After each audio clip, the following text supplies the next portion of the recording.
नमस्कार।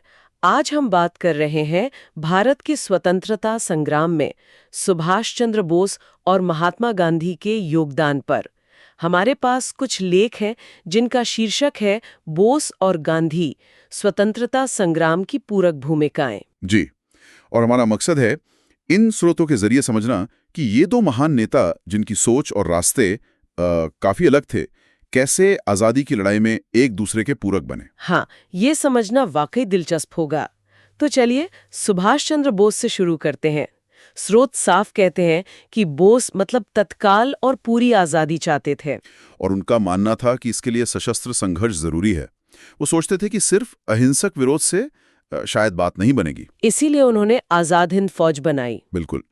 1943 में आईएनए का गठन इसी सोच का नतीजा था। उन्होंने दक्षिण पूर्व एशिया में जो भारतीय युद्धबंदी थे और जो वॉलंटियर्स थे उन्हें जमा किया और ब्रिटिश भारत के खिलाफ एक सैन्य मोर्चा खोला। हाँ, ये उनकी रणनीति का एक बहुत अहम हिस्सा था।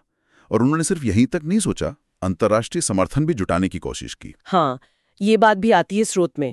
जर्मनी और जापान से मदद, ये तो काफी जोखिम भरा कदम रहा होगा। देखिए, द्वितीय विश्व युद्ध का समय था।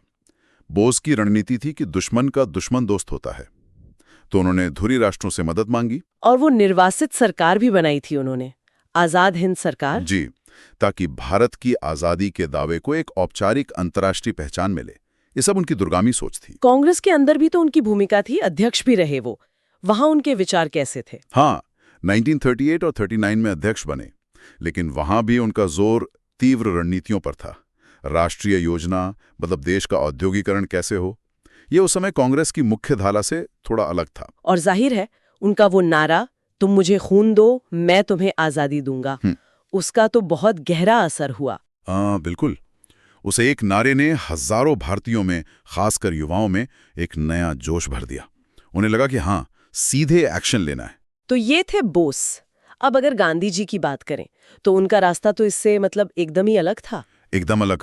उनका पूरा दर्शन, उनकी पूरी रणनीति अहिंसा और सत्याग्रह पर टिकी थी, सविनय अवज्ञा जिसे कहते हैं। और उन्होंने इसे ही मुख्य हथियार बनाया पूरे स्वतंत्रता आंदोलन का। चंपारण से शुरुआत हुई, फिर खेड़ा, असहयोग आंदोलन, हाँ, फिर दांडी मार्च, नमक सत्याग्रह, सविनय अवज्ञा और आखिर में 1942 का भारत छोड़ो आंदोलन। ये सब अहिंसक प्रतिरोध के ही अलग अलग रूप थे। गांधी जी की एक बड़ी ताकत ये भी थी कि उन्होंने आंदोलन को सिर्फ शहरों तक या पढ़े लिखे लोगों तक सीमित नहीं रखा है ना। नहीं, बिल्कुल नहीं। उन्होंने इसे जन आंदोलन बनाया।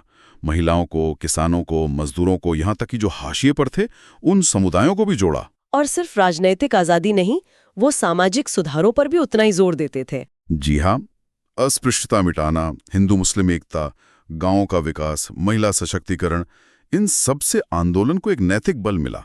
वो ज्यादा समावेशी बना। और उनके इन अहिंसक तरीकों का असर क्या सिर्फ भारत में ही था या बाहर भी? नहीं, इसका असर तो दुनिया भर में हुआ। भारत के लिए एक नैतिक सहानुभूति पैदा हुई। ब्रिटिश सरकार पर बहुत जबरदस्त नैतिक दबाव पड़ा। बिना हथियार उठाए उन्होंने उपनिवेशवाद की नींव हिला दी। तो ये दो रास्ते बिल्कुल साफ तौर पर अलग दिखते हैं। स्रोत इनके मुख्य अंतरों को कैसे बताते हैं? अंतर कई स्तरों पर थे। पहला तो तरीका ही बोस का सशस्त्र संघर्ष बनाम गांधी की हिंसक लड़ाई। फिर लक्ष्य, बोस को तत्काल पूरी आजादी चाहिए थी, गांधी जी क्रमिक प्रगति और सबकी सहमति से आगे बढ़ना चाहते थे। अंतर्राष्ट्रीय स्तर पर भी? हाँ, बोस ने धुरी राष्ट्रों का साथ लिया, गांधी जी ने वैश्विक नैतिक समर्थन पर जोर दिया।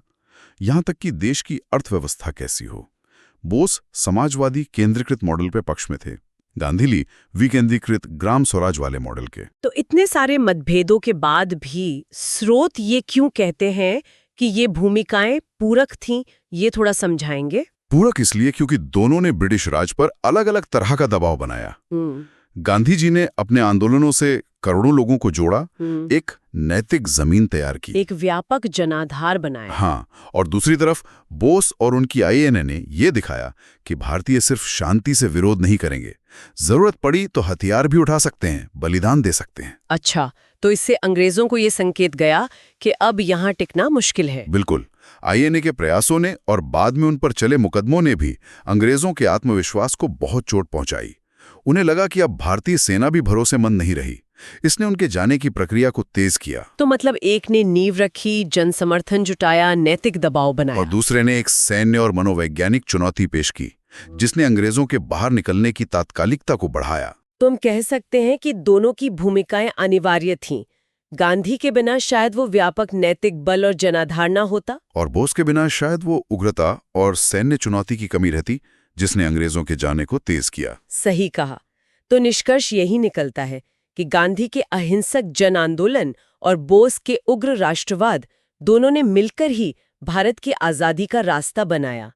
तरीके अलग थे पर मंजिल एक थी। और अनजाने में ही सही, उनके ये अलग अलग तरीके एक दूसरे के पूरक बन गए। हाँ, और ये सोचने पर मजबूर करता है कि अगर ये दो अलग अलग शक्तिशाली नजरिए टकराते और साथ न चलते तो क्या आजादी की लड़ाई का रूप, उसकी रफ्तार और उसका नतीजा वही होता जो हम आज जानते हैं। शायद यही विविधता, ये अलग अलग धाराएं ही भारत के उस महान संघर्ष की असली ताकत